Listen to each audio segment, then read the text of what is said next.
hubo varias influencias en mi niñez y mi adolescencia en México a través de mi familia, que creo que jugaron también un papel en la dirección que luego llevé profesionalmente.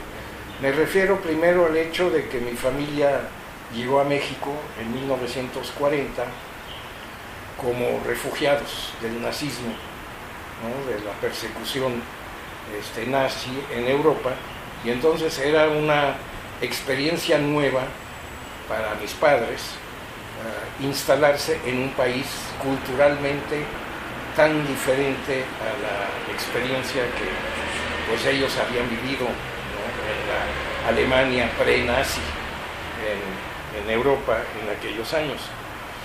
Y entonces en la casa familiar pues llegaron a muchas gentes de distintas partes a visitar, y yo los conocí de joven, ¿no?, que eran también exiliados europeos y que de alguna manera, pues como sucede en las emigraciones, ¿no?, pues se juntan o se conocen quienes son de algún grupo. Y entre ese grupo había exiliados políticos,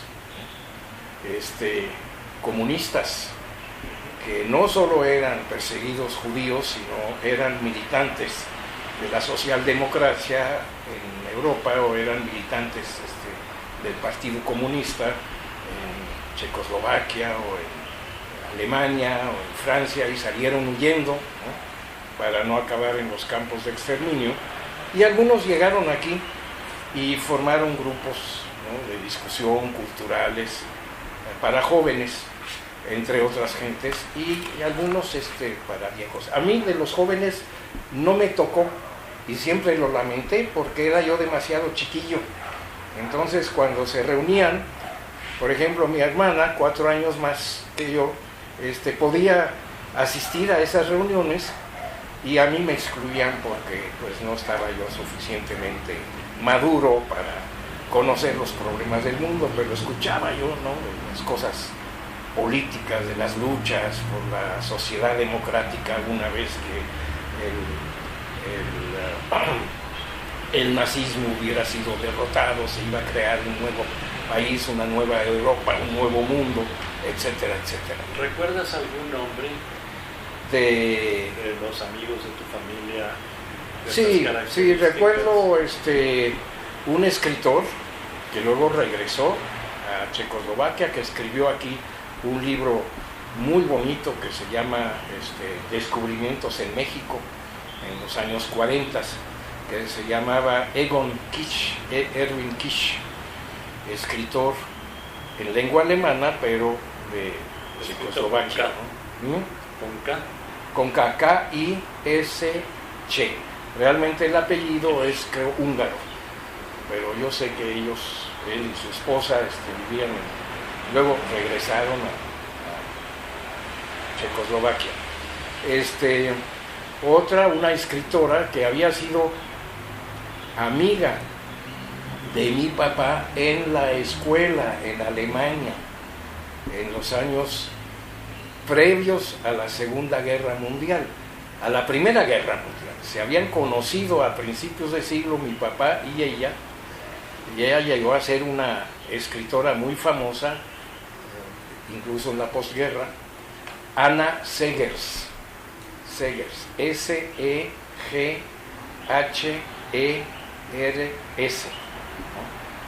Sus libros se tradujeron al inglés, al francés, al español, los publicaba en alemán. Ella era escritora en lengua alemana, vivió en México muchos años. Yo la conocí en mi casa porque era amiga de mis padres, pues yo escuchaba y me impresionó tanto que luego más tarde yo compré sus libros. Nunca pude terminar de leerlos porque me aburrían un poquito, pero eran muy densos, ¿no? Pero eran de tipo de contenido político, que ella era militante política, y después de la guerra regresó a la República Democrática Alemana, y ahí vivió, ahí escribió y ahí murió, ¿no? Y sus hijos eran amigos de mi hermana y míos, también, Claro. que luego regresaron, pero ya no se quedaron en la RDA. Una sí, fue doctora, se quedó en la RDA. El hermano se fue a París, a la Sorbona, y se quedó a vivir en París. Esos son algunos. Y luego, el personaje más interesante políticamente, y varios biógrafos ya lo han buscado y todo, que era muy amigo también de la familia, se llamaba André Simón. Era de André, ahí tengo incluso un libro de Simón, ¿cómo suena? Simone. Pero ese es un nom de plume, ese es un alias, porque realmente se llamaba Otto Katz, así muy rudamente alemán, Otto con doble T y Katz como Federico Katz, no eran parientes. Por cierto, Federico Katz era muy amigo nuestro también, Sí, Friedrich, hasta su muerte. Porque él vivió con su familia en México. Sí, en México. Y yo una vez los visité en la RDA hace, no sé, 50 años más o menos. Luego los visité en Chicago. Y todavía nuestra más reciente visita de Chicago fue justo después de que Friedrich había fallecido y fuimos a un servicio, ¿no?, en la capilla Rockefeller de Chicago en honor de la memoria de Friedrich Katz. Ahí estaba su viuda, estaban los hijos, etcétera, etcétera. Entonces, ese era el círculo de gentes que yo conocí de niño, ¿no? Y Otto Katz era un intelectual, un escritor, un hombre que hablaba, que me impresionó muchísimo. Después se supo que era un agente estalinista en México que controlaba a toda la red de intelectuales europeos, ¿no?, comunistas que había en México. Regresó a Checoslovaquia cuando hubo el golpe comunista en Checoslovaquia, llegó a ser un alto funcionario del gobierno comunista y a los pocos años lo enjuiciaron, lo sentenciaron a muerte y lo colgaron los estalinistas. Sí, bueno, se les pasó a muchos. Bueno, entonces me quedé en antropología. Al primer año vi un anuncio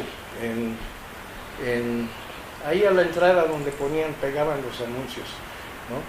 Se buscan estudiantes para ir a trabajar a la cuenca del Papaloapan. Vayan a hablar con el maestro Alfonso Villarrojas en su oficina de tal lugar. Y dije, esto sí me interesa.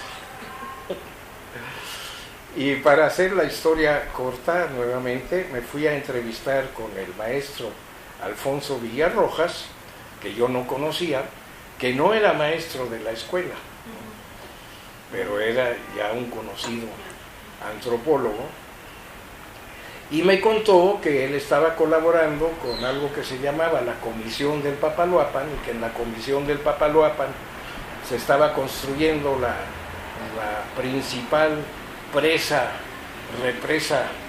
¿no?, hidráulica de América Latina, modelada, luego supe, por el Tennessee Valley Authority, que era un proyecto de Estados Unidos, y los vínculos así son. Justamente en Chicago yo había hablado cuando estaba buscando cosas, con un maestro llamado Rexford Tugwell, que en años anteriores había sido nada menos que el director general del Tennessee Valley Authority, ¿no?, donde el problema era no solo construir una presa, sino promover el desarrollo regional de toda una zona de Estados Unidos donde vivían los pobres. Pues es ahí que, ¿no?, encuentro que aquí en el Papaloapan están haciendo lo mismo, ¿no?, de lo que yo había escuchado en Chicago, ¿no?, un año antes, ¿no?, y que el personaje Tugwell ya me era familiar, ¿no? ¿Quiénes en México en aquel entonces habían jamás oído hablar de un señor Tugwell que dio la imagen para que el presidente alemán invirtiera en el Papaloapan, etcétera, etcétera, ¿no? Primer vínculo. Y segundo, cuando me preguntó Villarrojas, bueno, ¿qué sabía yo hacer? ¿De dónde salía yo? ¿Qué había hecho antes? Y que le conté que había estado en Chicago estudiando con Robert Redfield. Y dice, pero ese fue mi maestro. Digo, está usted contratado, joven. Así me fui con Villarrojas, con don Alfonso al Papaloapan, en donde me encontré nada menos que Fernando Cámara Barbachano, con quien había yo hecho amistad también en la Universidad de Chicago. Y ahí comenzó realmente mi carrera de antropología, no en la escuela de antropología, comenzó en el trabajo de campo de la Comisión del Papaloapan. Ahí aprendí mucho más en 6 meses que en 5 años en la Escuela Nacional de Antropología Histórica. Y el trabajo fue fascinante. ¿En qué año que fuiste al Papaloapan? En el 53 por primera vez y en el 55 por segunda vez. La primera vez con la Comisión del Papaloapan directamente y trabajando directamente con Villarrojas y Cámara en el reacomodo de la población mazateca que iba a ser desplazada del vaso de la presa. Y allí fue mi descubrimiento del Estado autoritario y los derechos humanos, tema que vinculé desde el primer momento y que no he desvinculado desde entonces, y que fue para mí fundamental. Una experiencia así increíble, ¿no? De 2 meses en el Papaloapan. Después regresé a la ENA porque no podía dejar mis estudios. Digo, eso me era muy claro, ¿no? Si no me iba a transformar en un pequeño funcionario de bajo nivel de una estructura gubernamental, haciendo mucho campo, pero básicamente dedicándome a explotar indígenas. Digo, ¿no? Pero la experiencia de la presa fue interesantísima, como visión de cómo se construye un país, de arriba. Y en eso pensé, ahora que anuncian que vamos a tener el aeropuerto más moderno del mundo dentro de 20 años. Y dije, pues eso ya nos dijo Miguel Alemán en aquellos años, ¿no? La presa más grande de América Latina, ¿no? Desarrollo regional, ¿no? Y me tocó convivir con las familias mazatecas, ¿no? Incluso acompañarlas en su viaje, realmente en su peregrinación casi de tamaño bíblico, ¿no? Sí, de fuera de sus... Bueno, tú estuviste porque viste algo semejante en la Chinatra unos años después, ¿no? Y algún descendiente de esos mazatecos es ahora nuestro amigo subdirector general de la Dirección General de Culturas Populares, José Gregorio, Juan Gregorio. Es probablemente nieto de uno de los desplazados, ¿no? Que me tocó desplazar en aquellos años. Bueno, pues esa fue la primera experiencia del Papaloapan. Luego regresé, como digo, a la ENA, ¿no? A seguir mis cursos, y es cuando el INI anunció unas becas para jóvenes, becas para estudiantes de antropología social. La antropología social todavía no era carrera en la ENA. Era muy difícil que se incorporara, aunque Fernando Cámara, que estaba allí en la administración, quiso empujar eso, pero por razones burocráticas, pues solo estaba, y al final de cuentas yo me recibí con el título de etnólogo, porque todavía no existía la antropología social. Pero el INI, previsor de sus necesidades en mano de obra en los años siguientes, dijo, no, pues vamos a reclutar a gentes que estudian antropología social. Era el apoyo que daba, entre otras cosas, el INI a la antropología en formación prácticamente en México, ¿no? Y entonces acepté una beca con varios de los compañeros de generación, acepté una beca en el INI durante varios meses. Y ahí me fui acercando a Gonzalo Aguirre Beltrán, a Alfonso Caso, ¿no? A Julio de la Fuente, al propio Ricardo Pozas, que ya había sido maestro mío y que trabajaba en el INI, que entonces era, creo que el director del centro coordinador de Chiapas, precisamente. ¿Quiénes más estaban ahí? Arturo Romano, no Arturo, Agustín. Había dos romanos en la escuela. Uno era antropólogo físico, Arturo, que está muy enfermo, pero sigue activo, y Agustín Romano, a quien perdí totalmente de vista, pero que estuvo muchos años en el INI, trabajando en los centros coordinadores. Y entonces la idea del INI era prepararnos para que tan pronto como nos hubiéramos recibido, o incluso un poquito antes, nos fuéramos a trabajar a los centros coordinadores indigenistas que estaban en formación en distintas partes del país, ¿no? Entonces, Chiapas era el primero, el de la Tarahumara con Francisco Brancarte, ¿no? Era el siguiente, sí, en el Valle Mezquital. Entonces era como preparación de antropología aplicada. De antropólogos, Oye, antropólogos aplicados. Y ¿sí? estaban reclutándolos en el proceso de formación. En o sea, proceso de formación, no estaban... pero daba las becas y apoyaba la creación de antropólogos sociales en la ENA, ¿no? Y eso era, creo que quien lo empujaba era Aguirre Beltrán, porque él venía de esa formación. Alfonso Caso tomaba a quien se le acercaba y que quisiera hacer las cosas, y creo que no tenía una visión tan estructurada, pero para Aguirre Beltrán era la necesidad de formar antropólogos sociales para que aplicaran la antropología social en servicio de los objetivos del Estado mexicano. Es lo que te iba a decir, es otra vez el regreso a esta idea del Estado mexicano. Es la continuación. Exacto. No, hay una hay continuación histórica, un hilo conductor sí, muy claro. Y es un hilo conductor que se fortalece en los años 30, que es cuando Gamio ya es un señor de cierto prestigio, ¿no? Pero cuando Aguirre Beltrán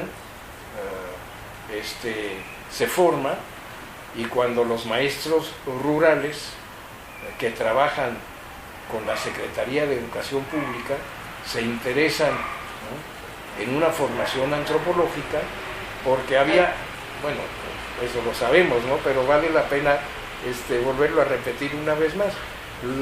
Para mí los dos grandes movimientos, ¿no?, que se dan en el cardenismo no son políticos, son sociales, ¿no? Y esa es la diferencia con la actualidad, ¿no?, que es la educación rural e indígena, ¿no?, y la reforma agraria y sus consecuencias, el desarrollo rural. De la reforma agraria surge la preocupación por el desarrollo rural, y eso tiene sus bases en los años 30, en el cardenismo, cuando se forma el INA y la ENA, ¿no?, que está ligada a esa corriente, ¿no? Entonces a mí me tocó los maestros, Ricardo Pozas era de esos. Ricardo Pozas era maestro rural antes de que se fue a estudiar antropología, y luego llegó a ser director del centro coordinador, maestro de antropología, luego maestro en la Facultad de Ciencias Políticas y Sociales, porque Pablo se lo llevó ahí a Ricardo. Villarrojas no era también. Villarrojas siempre se mantuvo aislado del medio académico, por algún motivo. No, pero yo pensé que él venía del magisterio. Él venía. También. Sí, perdón. Sí, él también era. Villarrojas, claro. Había sido maestro En los rural. años 30, precisamente, lo descubrió Robert Redfield cuando hizo su estudio en Yucatán, y se lo trajo como ayudante. Pero era maestro. Era maestro rural. Sí, Nunca se había formado como antropólogo. Pero como pasó algún tiempo con Robert Redfield en Chicago, ¿no?, ahí se empapó de la antropología y se puso a leer. Y para él era muy importante, porque cuando trabajábamos con él en el Papaloapan nos hacía preguntas así de tipo teórico o algo así, nos contestábamos. Entonces decía, usted lee de noche, ¿verdad? Y sí, maestro, leemos de noche igual que usted. Y Julio de la Fuente también era maestro, ¿verdad? También Julio de la Fuente era maestro, ¿verdad? Claro. Hay una conexión. Pero una conexión estructural muy fuerte. Toda la ideología de la Revolución Mexicana en el indigenismo va a través de los maestros rurales. Y hay una... No, yo soy un gran admirador de los maestros rurales. Sobre todo de esa época. Bueno, de esa época. Pero, entonces había esta intención de formar gente para los centros coordinadores, gente que, como decía Aguirre Beltrán, que tuvieran la visión que da la antropología, sí, para relacionarse con el mundo indígena. Sí. ¿Y a ustedes los mandaban a los centros coordinadores? Bueno, mi experiencia personal fue esa, ¿no? Después de algunos meses como becario y al mismo tiempo acelerando los cursos en la Escuela de Antropología, yo le dije a Aguirre Beltrán, yo ya estoy listo, ¿no? Quiero ir al campo.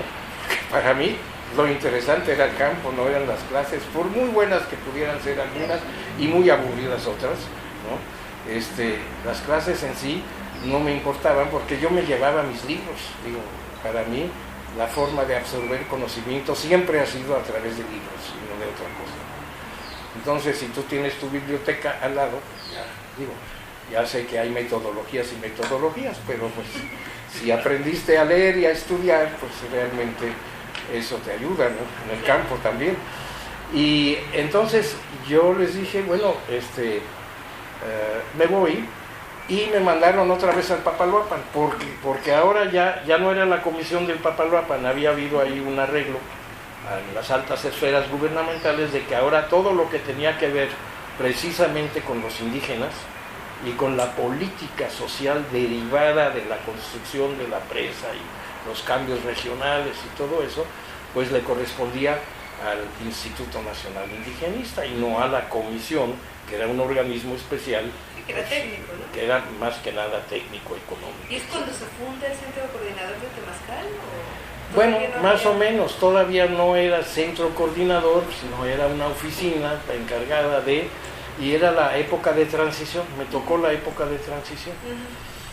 Pero entonces ya no me tocó el desplazamiento y la reubicación, que fue un fenómeno, lástima que no tuve ni la madurez ni el tiempo en aquel entonces de escribir todas esas experiencias, aunque sí la escribí en parte. No sé si ustedes saben que el primer artículo que jamás escribí en mi vida se llama Aspectos sociales de la antropología social aplicada en la cuenca del Papaloapan.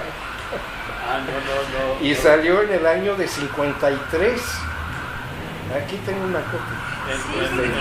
En la revista Tlatoani, que sacábamos los estudiantes. Porque además fui activista político en la Escuela Nacional de Antropología e Historia. Tuvimos un grupo de estudios marxistas, hicimos una huelga. Todo lo que un estudiante tiene que hacer, si no se curte como estudiante, ¿no? Pero como yo interrumpía con trabajos de campo, pues eso también se interrumpió. Entonces la segunda parte de mi experiencia en el Papaloapan, que todavía para mí fue la experiencia fundamental, creo que marcó todo lo que hice en el resto de mi vida, ¿no? Pues fue que me mandaron a uno de los llamados pueblos de reacomodo, que estaba a punto de serse terminada su construcción, y que por cierto la estaba construyendo, a ese pueblo lo estaba construyendo un arquitecto hijo del maestro Caso, a quien se le dio el contrato para que construyera las casitas de reacomodo. Es toda otra historia. ¿De dónde fue Nuevo Ixcatlán? Nuevo Ixcatlán, exactamente. A mí me tocó. Fui como cacique a Nuevo Ixcatlán, a los 22 años de edad. Me dijeron, aquí te ponemos, Rodolfo, tú vas a mandar todo lo que hay que hacer en que hay que hacer en pueblo. O sea, hay que terminar la construcción, hay que echar a andar la escuela, hay que echar a andar la clínica de salud, hay que promover la actividad económica, la gente tiene que ponerse a trabajar. ¿Y qué vamos a hacer? No, pues que aquí que va a haber un técnico les va a decir cómo cultivar tabaco. Jamás habían visto el tabaco en su vida. Rodolfo, a ti te toca supervisar el tabaco y sobre todo manejar el crédito. Fíjate, yo llegaba cada semana con una bolsa de dinero, cosa que hoy no me atrevería yo a hacer jamás. Con una bolsa de dinero juntaba yo a toda la gente, ¿no? Y con la ayuda del técnico, ¿no?, que estaba a mi lado, decía, cuántas hectáreas o cuántas hileras de tabaco plantaste y qué hiciste, tantas, cuánto te debemos, tanto, toma, 200 pesos, 100 pesos, 100. Se iban 5,000 o 10,000 pesos en una de esas cosas, ¿no? Yo era el responsable, yo tenía que ir al pueblo, en Temazcal, ¿no?, con la bolsa de dinero bajo el brazo, regresar al sureste. No, hombre, las situaciones de riesgo, a veces hago el recuento, las situaciones de riesgo físico real que yo pasé, varias veces digo, pero si ahorita lo pienso, ya no tengo pelos y no se me paraba. Aguirre Beltrán tiene una nota por ahí en el proceso de aculturación, en donde habla del Papaloapan. Bueno, lo menciona en el texto principal, pero lo menciona de una manera muy discreta, digamos. Pero en una nota dice, en realidad la experiencia del Papaloapan no fue como se pensaba, porque la comisión no hizo caso de lo que le decía el INI, y porque el INI tuvo que absorber muchas de las trabajos que requerían las solucionar. El INI tuvo que hacer una serie de cosas que debía haber hecho la comisión por los problemas que creó. Absolutamente entonces, cierto. Obviamente el INI aquí había asumido tareas, pues no solo como se suponía de diagnóstico, planeación, asesoría, sino ya de actividades directas que se hubieran tocado realmente al Poder Ejecutivo, ¿no? Sí. Pero bueno, ahí estuvo también la indefinición de las tareas del INI, ¿no?, durante muchos años en el esquema de la Administración Pública Federal. Acuérdate que el INI nació con la idea de que iba a coordinar todas las actividades del gobierno en cualquier asunto, ¿no?, vinculado con los pueblos indígenas. Era la idea, el sueño de caso, ¿no? Pero el que lo ejecutaba, Aguirre Beltrán entre otros, ¿no?, veía que eso era irreal, ¿no?, era imposible, es decir, porque la comisión, a lo mejor estoy diciendo un poco las tareas, digo las cosas un poco a la ligera, pero la comisión nunca llegó a ser lo que fue la Tennessee Valley Authority en Estados Unidos. Y yo creo que hay libros sobre eso que ya se han escrito y que lo han dicho. La comisión, como se mencionaba hace un rato, era básicamente la construcción de una presa. Y en el momento en que terminó de inaugurarse la presa con la estatua de Miguel Alemán ahí encima, ¿no?, ya prácticamente se quedó la comisión manejando las compuertas, ¿no?, de la presa, punto. El desarrollo regional nunca se hizo, que yo sepa, no. Claro, se hicieron algunas cosas, unos campos de experimentación piloto de tal cultivo, de tal otra, ¿no?, o el distrito de riego que se derivaba de la presa y que a dónde se iba a llevar, y ahí salieron todos los intereses políticos, caciquiles, económicos, y cada secretaría con su plan, como sigue siendo, ¿no? Básicamente que la Secretaría de Recursos Hidráulicos, que la Secretaría de Agricultura y Ganadería, ¿no?, que la Secretaría de Construcción, ¿no?, de Obras Públicas y Transportes. Ve tú a hablar de toda la de Educación, desde luego, ¿no? La de Educación no se iba a dejar manejar por él, vaya, ¿tú crees? En fin, y todas las demás. Entonces, tenía razón Aguirre Beltrán, ¿no? Y la comisión, los ingenieros de la ICA que la manejaban, ¿no? Simpáticos y todo, y grandes los hombres del México moderno, etcétera, etcétera. Ya se hablaba de todo lo que se habla ahorita, no es nada nuevo, ya lo sabemos. El México moderno nace con Miguel Alemán y todo eso, que todo el mundo olvida lo que vino antes, ¿no? Y así el INI quedó así un poco en la mitad, y yo sé que hubo problemas internos del INI, ¿no? Por ejemplo, Fernando Cámara pues ya no quiso seguirle con el INI, no le correspondía, estaba en la parte con la comisión y luego se pasó al INA, donde había salido antes, ¿no? Y ya nunca más se salió del INA.